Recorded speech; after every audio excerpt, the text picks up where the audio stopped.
I want to use it as a vase to hold crochet flowers on a stem. My brother had his ones over for dinner, and this was the bottle of wine that we had. So it's so pretty. It's got like flowers around. I'm going to be using wire, darker one for the stem, the lighter one for the actual flower, a crochet hook, the bottle, and I'll show you how I do it.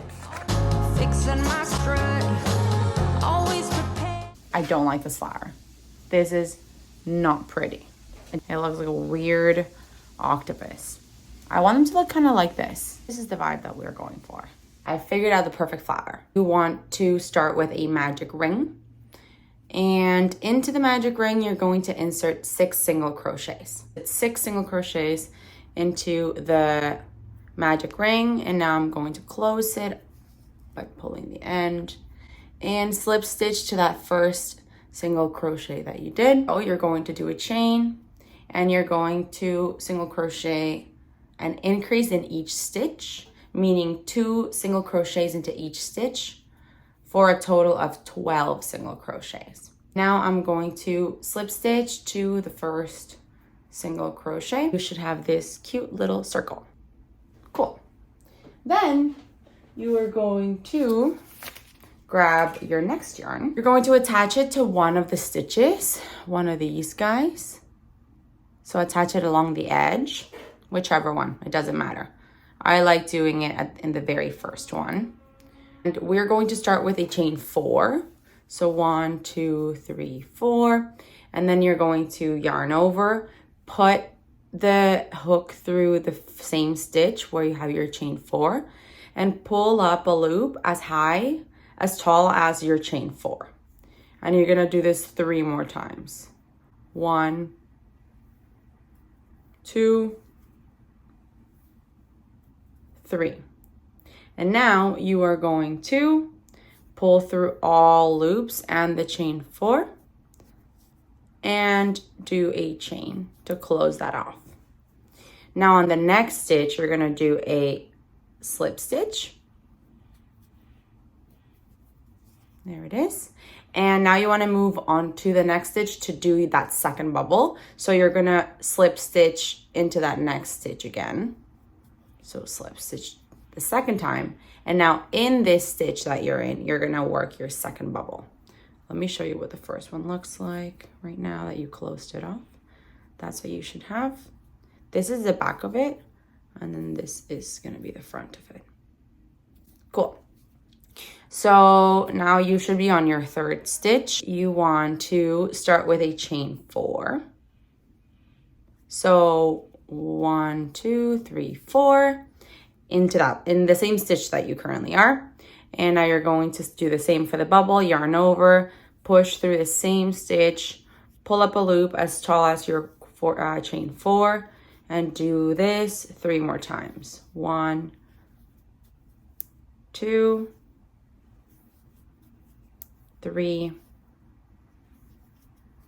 4, and I'm going to pull through all loops, do a chain, slip stitch onto the next stitch. That's to finish off the second bubble. And now you want to be on the next stitch, so you're going to slip stitch again. And on this one, you're going to do a chain 4. 1, 2, 3, 4 to begin your next bubble. You got to yarn over, push through the same stitch, pull up as tall as your chain 4. Do this 3 more times. 1, 2, 3.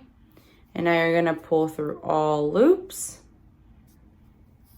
chain 1, and now you're going to slip stitch into the next stitch. We are gonna have a total of 6 because you had 12 stitches around the circle, and these take up 2 stitches to make, so you should have 6 bubbles or petals.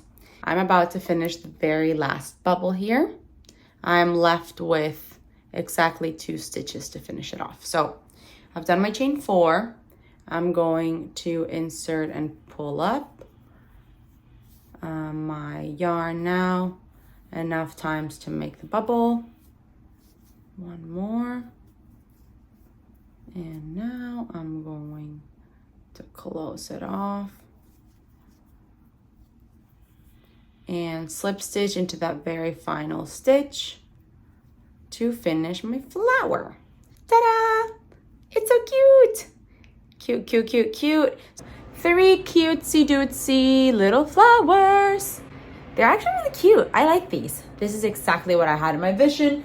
For the stem part, I'm gonna 2 birds, 1 stone the situation. So I threaded everything through except for the middle thread of the circle because this is what I'm going to use. So at the very top of the stem. Okay, I wanted to go down this way, right? Because there's a little bit of a gap here. So I wanted to sit like this.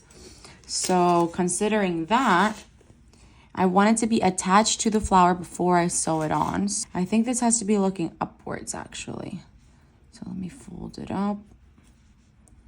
And I'm going to thread it through the yarn in one of the stitches in the back. Maybe I'm going to do the same here. Yeah, and I'm going to fold that. So now that that's attached, kind of just want for extra security, I'm going to thread this through around it. And maybe to hide it a little bit, actually. So I'm just gonna go like this.